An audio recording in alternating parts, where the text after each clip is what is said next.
আমাদের রেমিটেন্স বয়কটের আওয়াজে হাসিনার কুত্তা পলক ওর গোয়ারগু শুকায় গুটা হয়ে গেছে, এক হুঙ্কারে কাপড় নষ্ট করে ফেলছে। শুনেন, আমাদের প্রবাসী ভাই বোনদেরকে অনুরোধ করব, তারাও হয়তো আমাদের টেলিভিশন মিডিয়ার মাধ্যমে আমার বক্তব্য হয়তো শোনার সুযোগ পাবে।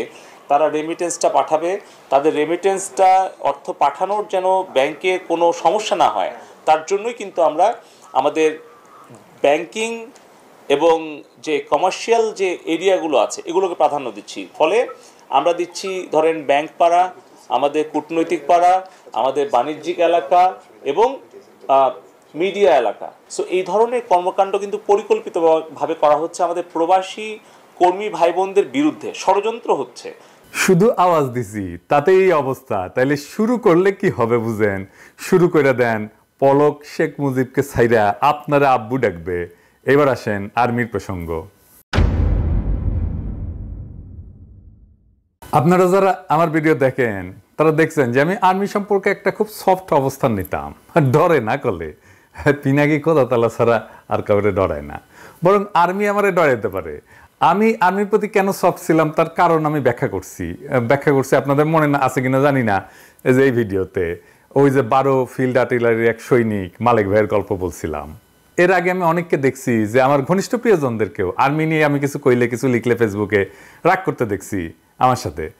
বাংলাদেশে তো একসময় আর্মি নিয়ে কিছু কয় যেত না, কিছু হইলেই ওই একটা বাক্য ইউজ করতো কিন্তু ওরা, হ্যাঁ, টেকেন টু টাস্ক, মানে কাউরে ধরে পেটাবে আর্মি। হ্যাঁ, মানে কারো কিছু অপছন্দ হইলে সে কয় যে he should be taken to task. যাই হোক, আমাদের আর্মি নিয়ে পুতু আচরণের জন্য একেবারে গেছে স্পয়েলড হইয়া, বাচ্চারা যেমন স্পয়েলড হয়ে যায়, এই আর্মি ইনস্টিটিউট হিসেবে স্পয়েলড হয়ে গেছে। 111 করে যে ইন্ডিয়ার হাতে তুলে দেওয়া হয়েছে বাংলাদেশকে, 111 কে করছে? আর্মি তো না। 2018 সালে স্ট্রাইকিং ফোর্সের নামে পাহারা দিয়া নৈশ ভোট করতে দিছে কে? আর্মি তো। হ্যাঁ, এটা বিবিসি রিপোর্ট দেখায় আপনাদেরকে। হ্যাঁ, ভোটাররা ভোট দিতে গেছে, তাদের ধরে মারপিট করতেছে আওয়ামী গুন্ডারা, তারা ছুটে গেছে সাহায্যের জন্য সেনাবাহিনীর টহল দলের কাছে। তারপরে তারা কি করে চম্পট দেয় দেখেন।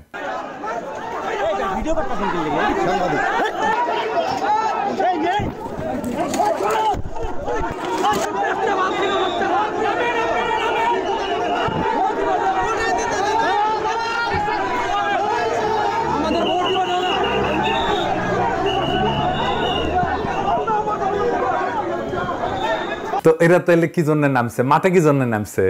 গাড়ির তেল কেন খরচ করছে? এই ট্রুপস নিয়ে কেন নামছে?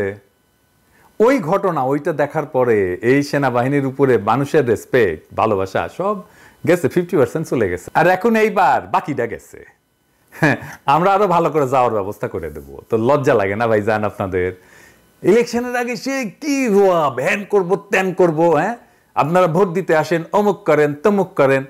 দেখেন, পরিকল্পনার কথা করছে ইলেকশনের আগে। পরিকল্পনা কি? হ্যাঁ, বলছেন পরিকল্পনা কি? 299 আসনের জন্য আমরা বেসিক্যালি প্রিপারেশন নিচ্ছি। আমাদের কন্ট্রোল রুমে যেটা কাজ হবে, আপনারা এই যে ম্যাপ দেখতে পাচ্ছেন আসন ভিত্তিক প্রার্থীর পরিসংখ্যান, এই ম্যাপটাতে আসে হলো গিয়ে আমাদের কোন জায়গায় কতগুলো প্রার্থী আছে, স্বতন্ত্র প্রার্থী এবং অন্যান্য প্রার্থী যারা আছে। এবং এখান থেকে আমাদের বেসিক্যালি যে কাজ হবে, এই ম্যাপ থেকে যদি আমি সরাসরি অন্য একটা ম্যাপে চলে যাই, যেমন আপনারা এখানে দেখবেন র্যাপিড অ্যাকশন ব্যাটালিয়ন, র্যাব। পুরো বাংলাদেশের র্যাবের যতগুলো ব্যাটালিয়ন আছে, কোন কোন জায়গায় তারা ডিপ্লয়মেন্ট আছে, এবং এখানে র্যাবের সিও এবং কমান্ডিং অফিসার যারা আছে তাদের নাম্বার দেওয়া আছে। আমরা সরাসরি তাদেরকে এখানে হিট করতে পারবো যে কোনো ধরনের কোনো যদি অনাকাঙ্ক্ষিত কোনো সিচুয়েশন চলে আসে।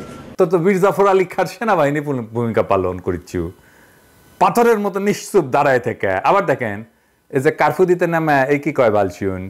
বিভিন্ন স্থাপনায় আমরা যখন গিয়েছি, ওখানে যারা ছিলেন তারাও এক বাক্যে বলেছেন যে এখানে স্যার কোনো শিক্ষার্থীরা ছিল, সমস্ত যা করেছে এটা একটা দুর্বৃত্তায়নের যারা সাথে জড়িত, দেশকে যারা নিশ্চিহ্ন করতে চায় তারাই করতে চেয়েছে। সেই পরিপ্রেক্ষিতে আমরা দেশের সম্পদ রক্ষার্থে আমরা নিয়োজিত হয়েছি এবং আমাদের সম্মানীয় সেনাবাহিনীর প্রধানের নির্দেশে আমরা এই দুর্বৃত্তকে সমূলে মানে নির্মূল করার জন্য যা করা প্রয়োজন আমরা সেটা করছি। আপনারা দেখছেন যে দেশের এখন জনমনে একটা স্বস্তি, অলরেডি 72 আওয়ার্স আমরা পার করেছি এবং জনমনে স্বস্তি এসছে। স্পষ্ট ভাষায় আমরা বলতে চাই যে বাংলাদেশ সেনাবাহিনী অত্যন্ত সুশৃঙ্খল একটি প্রশিক্ষিত পেশাদার বাহিনী। আমরা আমাদের কার্যপরিধি সম্বন্ধে আমরা জানি এবং যে উদ্দেশ্যে আমরা এসেছি যে দুর্বৃত্ততাকে নির্মূল করা এবং জনমনে স্বস্তি ফিরে নিয়ে আসা, সেটা আমরা ইনশাল্লাহ পুঙ্খানুপুঙ্খভাবে করব এবং জনমনে দ্রুতই স্বস্তি ফিরে আসবে বলে আশা করি। শুনেছেন, দুষ্কৃতিকারী নাকি আমাদের ছেলেরা? কয় ওরা শিক্ষার্থী না তো সারা দেশে মায়েরা বাবারা নামছে না? এই যে রিক্সাওয়ালার ছেলেটা তো মারা গেছে। আমি অনেক কি করব রে, আমি অনেক কি করব, সন্তানটা গেছে কেমইরা ওরে আল্লাহ, আল্লাহ রে, আমার বাসা দিয়ে আমরা আমার গোলাডারে বাইরে লাইছে রে ভাই, নাম্বার আছে ওর পিছনে নাম্বার আছে না? আল্লাহ রে, ফোন দেন, ফোন দেন, নাম্বার আছে আল্লাহ রে, আমার গোলাডারে ওই নাম্বারে ফোন দেন। তো সে নামবে না? ছেলেগুলি খেলে ছেলের নিরাপত্তার জন্য সে নামবে না? সে দুষ্কৃতিকারী হয়ে গেল? হ্যাঁ, ফাজলামি সুদা। এই বলছেন দেখ, এই যে ছাত্রলীগ পুলিশের সাথে থাইকা রাস্তা রাস্তায় গুন্ডামি করেছে, পুলিশ পাহারা দিচ্ছে, এটা দুষ্কৃতিকারী না? হ্যাঁ, রাস্তা রাস্তায় অস্ত্র হাতে কারফিউর মধ্যে ছাত্রলীগের টহলের ভিডিও আছে, এগুলো দেব আস্তে আস্তে। ফাজলামি করো জনগণের সাথে, হ্যাঁ, বালচুনের বাচ্চা বালচুন। এবার আসেন আর্মির অপরাধ কি এটা দেখি। আর্মি 3টা মারাত্মক অপরাধ করেছে। তারা জাতিসংঘের লোগোযুক্ত হেলিকপ্টার আর আর্মার্ড পার্সোনাল ক্যারিয়ার ইউজ করেছে। এটা সে পাইছে জাতিসংঘের সাথে হওয়া একটা কন্ট্রাক্টের অধীনে, যা শুধুমাত্র জাতিসংঘের ম্যান্ডেট পাওয়া অপারেশনে ব্যবহার করার জন্য। তো এটা কি জাতিসংঘের ম্যান্ডেট পাওয়া অপারেশন ছিল এই কারফিউ, হাসিনার কারফিউ? এটা কি জাতিসংঘের ম্যান্ডেট নিয়ে করা? মিনিমাম প্রফেশনালিজম যদি থাকতো এই কাজ কেউ করে না। এই মাথার মধ্যে বুদ্ধি, এই যে কয় না বুদ্ধি হাঁটুত, হাঁটুত না তো করে গোড়ালিত গ্যাস থামছে বুদ্ধি। মাথাত এই ঘিলু নিয়ে আর্মিগিরি করো, হ্যাঁ? তো হাতে তো বন্দুকি দেওয়া উচিত না। মাথার যদি এইরকম এই লেভেলে বুদ্ধি থাকে, ওটা যে নেওয়া যাবে না, এই বুদ্ধি কারো মাথাতে আসলো না। এই হেডম নিয়ে আর্মিতে চাকরি করো, তো জাতিসংঘকে আমরা ছেড়ে দিব? হ্যাঁ, জাতিসংঘের মহাসচিবের নামে মামলা করে দিব যদি কোনো ব্যবস্থা না নেয়। হাউ কাউজা লাগাবো ওরা কল্পনা করতে পারতেছে না। 2 নাম্বার, দেখা মাত্র গুলির অর্ডার গ্রহণ করছে, এটা করতে পারে না। 3 নাম্বার, সে গুলি ছুটছেও, বিশ্বাসযোগ্য প্রমাণ আছে, আমার কাছে ভিডিও আছে, আজকে দিলাম না, টাইম লাগবে। সেই জন্য আর্মি বারে বারে জনগণের বিরুদ্ধে দাঁড়াইতেছে। আর্মি একটা বিজ্ঞাপন করে না, আমি কে? হ্যাঁ, এ শুনেন না, শুনেন। হ্যাঁ, আমি কে? আমি একজন গর্বিত সৈনিক। আমি অজেয়কে জয় করব। আমার কাছে পরাজয়ের কোনো স্থান নাই। সবাই যেখানে থমকে দাঁড়ায় আমি সেখান থেকেই শুরু করি। আমি সব সময় শুনেছেন? তুমি আমার বালডা, আর তুমি মির্জাফরের প্রেতাত্মা, যার জন্য আমাদের 200 বছরের গোলামি করা লাগছে। তুমি ইন্ডিয়ার লেসপেন্সার। মইনুল আহমেদ তার চাকরি বাঁচানোর জন্য প্রণব মুখার্জির পা ধরেছিল। আর 111 ঘটা বাংলাদেশকে ইন্ডিয়ার হাতে তুলে দিছে কে? ইন্ডিয়ার উপনিবেশ বানিয়েছে কে? আর্মি তো। তুমি হইতেছে সেই বাহিনী যে 2টা জিনিস ঠিক থাকলে সব ঠিক, প্যাট আর স্যাট। তাহলে তোমরা কেন রেসপেক্ট করবে বা পাবলিক? তার তো কোনো কাজে আসো না। শাসকের যেটা খুশি সেই নির্দেশ পালন করাটা যখন তোমার আদর্শ, তাহলে আমরা যখন শাসক হয়ে উঠবো আমাদেরও আদেশও এইভাবে মানবে। Case finish. হ্যাঁ, তো তোমাদের সাথে আমাদের কিসের খাতির? কোনো খাতির নাই। তুমি চাকর, আমরা মনিব হয়ে থাকবো। তো এখন আমরা কি করব? আমরা আমাদের সমস্ত ক্ষমতা দেওয়ার লবি করব, যেন বাংলাদেশ আর্মি মিশনে যাইতে না পারে জাতিসংঘের। পুলিশ তো যাবেই না, পুলিশ যেন স্যাংশন খায় সে ব্যবস্থা করব। আপনারা এই যে দরখাস্তে সাইন করবেন, অন্যদেরকে করতে বলবেন। আমি ডেসক্রিপশনে অ্যাপ্লিকেশনের লিঙ্ক দিচ্ছি, আমার ফেসবুকেও থাকবে এই অ্যাপ্লিকেশনের লিঙ্ক। এইটা আমার কোনো উদ্যোগ না, এটা যারা নিছে তাদেরকে আমি ভালো করে চিনিও না। যাই হোক, কিন্তু আমি সমর্থন জানাই, এটা আমার কাছে আসছে, আমি এই সমর্থন জানাই। যত বেশি সিগনেচার জোগাড় করা যাবে তত এটার ওজন বাড়বে। আপনারা সবাই মিলে সিগনেচার করবেন, শুধু নিজে না, অন্য কেউ সিগনেচার করতে উদ্বুদ্ধ করবেন। আমরা এটা কোটি কোটি সিগনেচার নেব, তারপরে দেখি। এছাড়াও আরো কাজ আমরা শুরু করেছি, বিস্তারিত জানাচ্ছি না। হ্যাঁ, কিন্তু ওদের পেটে লাথি দেওয়ার ব্যবস্থা করা হবে, প্রমিজ। তো মিশন নিয়ে একটা ইন্টারেস্টিং বয়ান আছে কলে, কারা ছড়াইছে জানি না, কিন্তু বলা হয় যে বাংলাদেশ ছাড়া কোনো দেশ তো আর্মি দিতে চায় না জাতিসংঘের শান্তি মিশনে। তাই বাংলাদেশ থেকে আর্মি নিবে না, মানে জাতিসংঘ বরং তেলায় বাংলাদেশ আর্মিকে। দাও দাও আর্মি দাও, আমাদের আর্মি দাও, দাও ভাই দাও, ইনকা করে নাকি তেলায়। আমার কিন্তু অনেকেই কইছে। আজকেও আমার এক আমেরিকান বন্ধুর সাথে ফোনে এটা নিয়ে কথা হইতেছিল, তো সেও করছে যে আরে না না, কেউ তো আর্মি দিতে চায় না, শুধু বাংলাদেশই দেয়, আর 2-1টা ছোটখাটো দেশ দেয় আর কি। বাংলাদেশ আর্মি না দিলে জাতিসংঘ বিপদে পড়বে। হ্যাঁ, এটা একদম মিছা কথা। ইন্ডিয়ান পেঁয়াজ নিয়ে ছিল না একটা বয়ান, এমন ধারণা তৈরি করা হয়েছিল যে ইন্ডিয়ান পেঁয়াজ ছাড়া আমাদের রান্নাঘর বন্ধ হয়ে যাবে, আমাদের খাওয়া দাওয়া বন্ধ হয়ে যাবে। হ্যাঁ, আমরা হিসেব করে দেখাইছিলাম যে বাংলাদেশ পেঁয়াজের স্বয়ংসম্পূর্ণ, পেঁয়াজ আমদানির দরকার নাই। দেখেছেন তো পরে আসলেই আমাদের কথা ঠিক।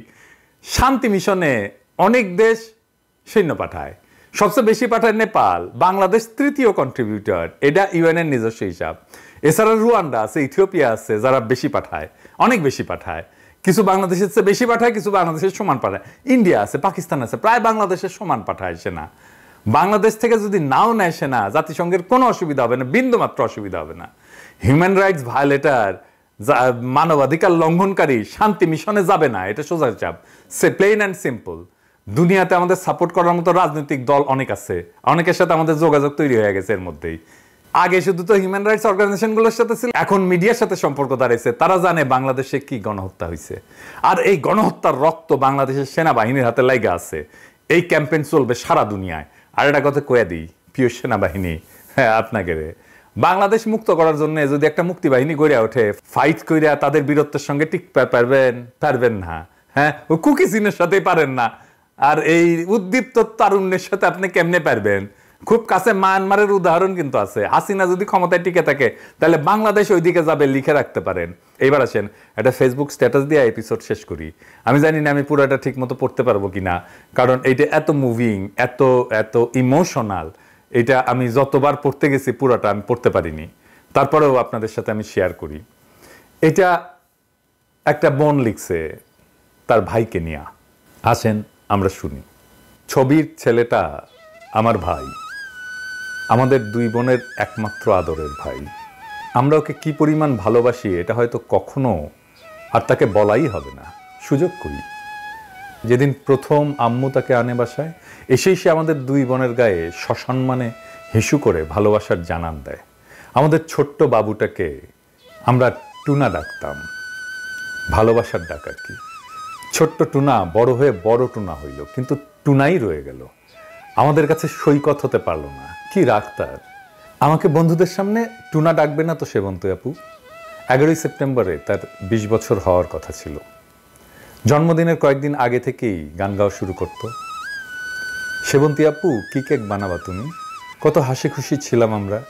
এখন বুকে খালি হাহাকার, কি যেন নাই, নাই তো নাই। আমাদের কলিজাকে গুলি করে মারা হয়েছে। আমার ফুলের মতো ভাইটাকে ঠান্ডা মাথায় টার্গেট করে মাথায় গুলি করা হয়েছে। বাবার কাছে ছেলের লাশের চেয়ে ভারী এই পৃথিবীতে কিছু আছে? বিচার কাকে দেব? আল্লাহর কাছে দিলাম। আমার আল্লাহ কখনো কারোর সাথে অবিচার করতে পারে না। হাসরের ময়দানে বিচার করবে আমার আল্লাহ। আমি জানি না আমরা আর কখনো মন খুলে হাসতে পারবো কিনা, ওর পছন্দের কিছু খাইতে পারবো কিনা, কখনো সত্যিকারের ভালো থাকবো কিনা, কিচ্ছু জানি না। শুধু জানি আমার ছোট্ট ভাইটা নির্দোষ। সে ছোট্ট একটা বাচ্চা ছেলে যে বীরের মতো বন্ধুকে বাঁচাতে গিয়েছিল। কারণ এটাই তার পারিবারিক শিক্ষা যে কাউকে বিপদে দেখলে সাহায্য করতে হয়। কখনো আর ভাইকে দেখতে পারবো না, জড়িয়ে ধরতে পারবো না, গালে কপালে জোর করে চুমু দিতে পারবো না, আর কখনো বলতে পারবো না টুনা কয়েল ধরায় দে, টুনা পানি দে। আমার ভাই শহীদ।